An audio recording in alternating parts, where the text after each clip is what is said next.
But just a way of introduction, as Adam said earlier, my name's Colin McFadyen. I am the Scottish National Coordinator for British Divers Marine Life Rescue. And BDMLR is the main body for whale, dolphin and seal rescue around the coastline of Britain. The organisation was founded in 1988 by a group of divers, hence the name. And at that point, it was in reaction to the first of the seal distemper virus outbreaks that devastated the East Anglia, particularly population of common seals. And this group of divers basically realised they had the skills to go out into the water and rescue seals and bring them back into seal hospitals that the RSPB had set up, whereas the RSPB couldn't go out to actually pick anything up off the sandbanks and the likes. And over the next 20 or so years, they built in these skills. They worked with Born Free Foundation to take dolphins from Turkey and release them to Turks and Caicos Islands. They were the frontline effort for the Brer and Sea Empress oil spills and various other disasters around the Scottish coast and English and Welsh coasts. We don't deal with Ireland because the Irish Whale and Dolphin Group does that entirely by themselves on that island. We pretty much cover every other aspect of Britain as a whole. A couple of points of note or of interest, certainly in the history of the organisation. In 1997, an orca came ashore in Kent, in Pegwell Bay, and the team there tried to rescue it in the way they'd rescued other dolphins in the past, which was using tarpaulins. This was a full-sized female orca and therefore was probably in the order of about 5 tons. And trying to lift that on a tarpaulin is, well, let's just say it didn't really happen very well. So what they did at that point was to go and look internationally to see if there were any other options. And what they found was a system of pontoons created at that point by Project Jonah in New Zealand. Very simple idea of 2 inflatable sausages, for want of a better word, and a mat with cargo carabiner straps underneath, so underslung, which can be filled from straight diving air tanks. We now produce these under license from Project Jonah. Both New Zealand and ourselves are the only countries in the world, the only organisations in the world that make these. So it's actually a chunk of our ongoing revenue to make these. I know there's a set just been, several sets just been manufactured for rescue organisations in Canada, for instance. We sell them also to the Gulf states and Europe and the likes. We have 25 of these sets spread around the country, so that the idea is there is a set at least 2 hours, or rather at most 2 hours from any one place in the coastline. Obviously that breaks down a little bit in the west coast of Scotland because it's just a little bit harder with the geography there. The other thing that happened in 1997 was a beluga swimming into the harbour in Thurso. And the local dive club got called out by the harbour master to come and see if they could do anything. And they stood around the edge of the harbour and looked at it and went, "It's a whale. What the heck do we do with a whale?" Thankfully, it swam out. But 2 or 3 weeks later, a national dive show in Birmingham, and the dive club captain finds a small stall. These people call themselves Marine Life Rescue. So being the sort of chap he was, asked if they'd come up and train his dive club in how to rescue whales and dolphins in the future. And they fobbed him off, to be honest, and said, yeah, if you pay for our flights, we'll happily come up and do a training course for you. Never having met Ali Jack in the past, and they were not expecting in less than 2 weeks for him to phone up and said he'd raised the money for them to come up and stay for a week and train all of the people in Thurso. So the first marine mammal training course in Britain was run in Dunnet Head Beach outside of Thurso in August of 1997. Since then, we are now the largest marine animal rescue organisation in Europe. We've trained somewhere north of 7,000 people in marine animal rescue techniques. and we have 2,500 active volunteers in the organisation. We have currently 4 members of staff, because we've got a 1-year extension on our veterinary consultant. The other several thousand of us are all volunteers. We run a 24/7 helpline, so that anything that happens anywhere around the countryside, a coordinator is on call to be able to target that and send volunteers to be able to assist. Obviously, we work very closely with RS and SSPCAs and the other emergency services.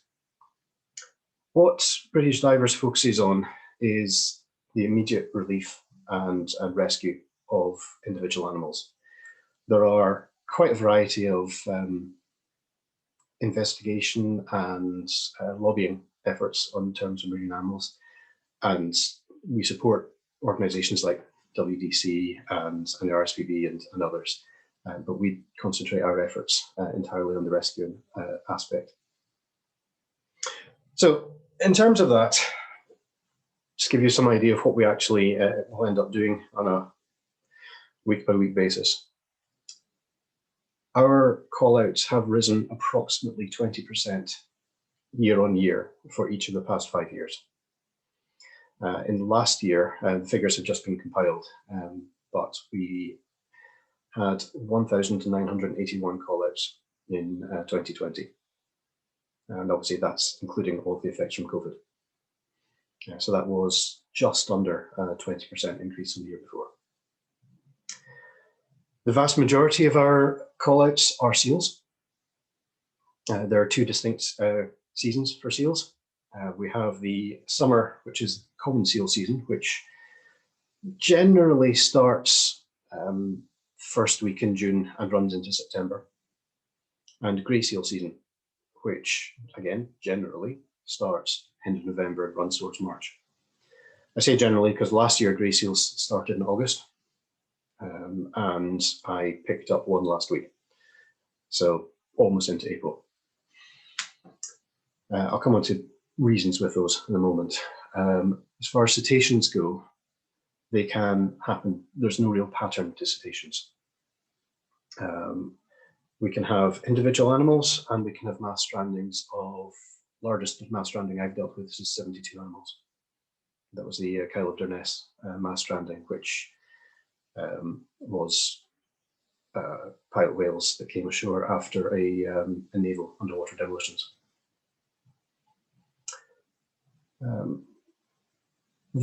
As far as cetaceans go, as whales and dolphins, we have 30 species that we recognise in British waters at the moment, or as can be present in British waters. So the most common individual stranding we have are harbour porpoises, by far, with pilot whales being the most common mass stranding. So mass stranding is anything really from about 3 animals upwards. Regardless of whether they are dead on arrival or not, we count them all if they've been reported to us as strandings. We do obviously get great whales. Of those 30 species, we do count blue whale now. There's been 2 sightings in the past 10 years, so we'll count that as currently present in our waters. But the minke and the humpback are the 2 species we end up dealing with most commonly. So if I talk about what sort of issues we deal with, as far as seals are concerned, it's pups and more pups. We do get some reports of adults, but to be perfectly honest, they are in the tens every year as opposed to the hundreds of pups. Adults are normally only reported to us when they are in severe difficulties, because generally they don't get into trouble until they're either fully entangled in something or very, very sick or badly injured. Pups, however, get reported to us for all sorts of reasons. Benign and quite bad. I've had animals I've had to attend and found that actually there's absolutely nothing wrong with them, and there's a little snoring bubble of seal fat on a beach and quite happy by themselves, because obviously seal pups will haul out just to go to sleep, and mum will leave them on the beach while she goes off foraging, and then we'll come back and feed them.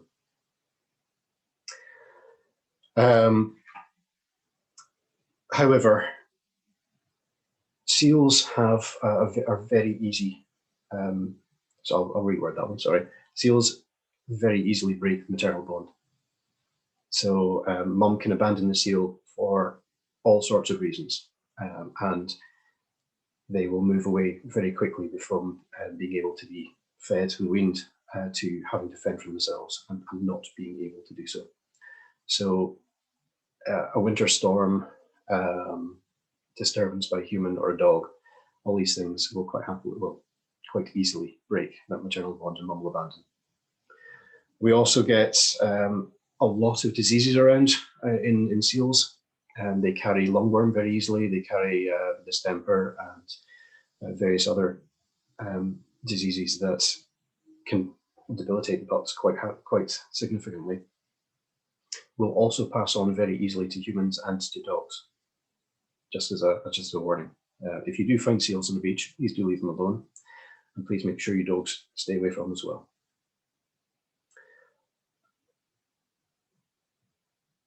The other thing you may well have heard of in the past few years is a phenomenon called corkscrewed seals. It was a fairly niche group that heard about it, but it did get into the mainstream press for a little while. The phenomenon started, with seals being found in the area on the North Sea between Norfolk and St Andrews.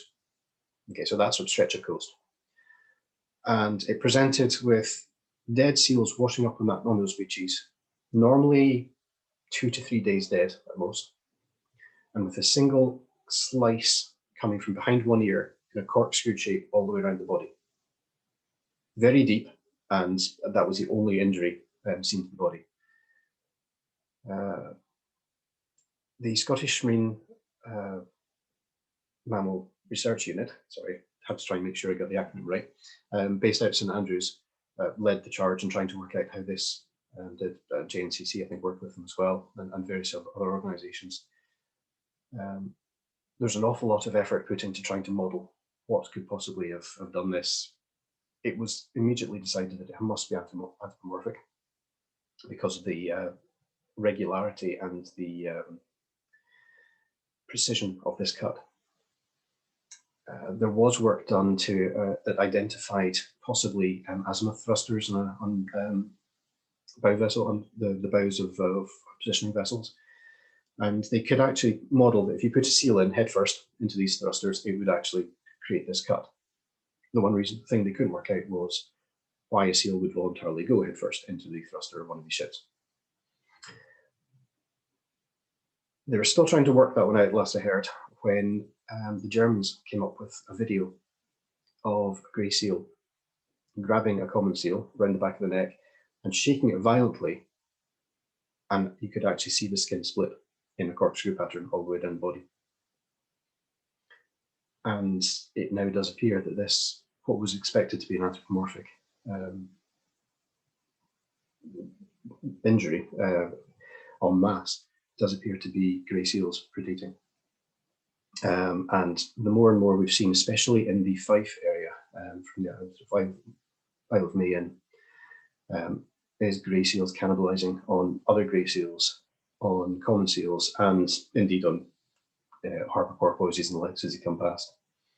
And we see an awful lot of injuries there, which are directly seal on seal injuries. So we do find at the moment we're getting quite a lot of seal bites and badly wounded seals coming in as well, which end up going to hospital. Some are treatable.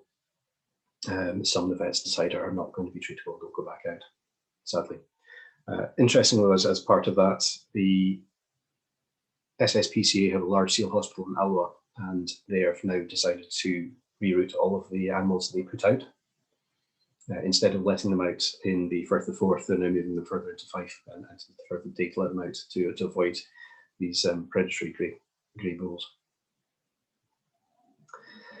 As far as cetaceans go, we have a whole host of reasons why these animals strand. Some of them are very definitely anthropomorphic. As I mentioned earlier, we had this Chilodurness mass stranding, The Navy have taken responsibility for that one and have changed some of their procedures, and certainly it hasn't happened again since, which is good. But basically, that was I think it was a 500-pound bomb that was unexploded in Cape Wrath and bombing range there, and the Navy dive team went in, blew it, and within 13 hours we had 70 animals coming into the helicopter nest. 49 of them stranded from memory. 19 died in the end. And we managed to get the rest of them all back out. Year and a half later, we had mass stranding at Pittenweem. 21 came ashore, only get 10 of them back out. And the evidence certainly suggested a survey vessel offshore at the time. However, similarly, Staffen on Skye, 21 pilot whales came ashore there. That was one of their females was pregnant and was in breach and she was never coming. The calf was never going to get out. Even in the autopsy, it was a struggle to get it out.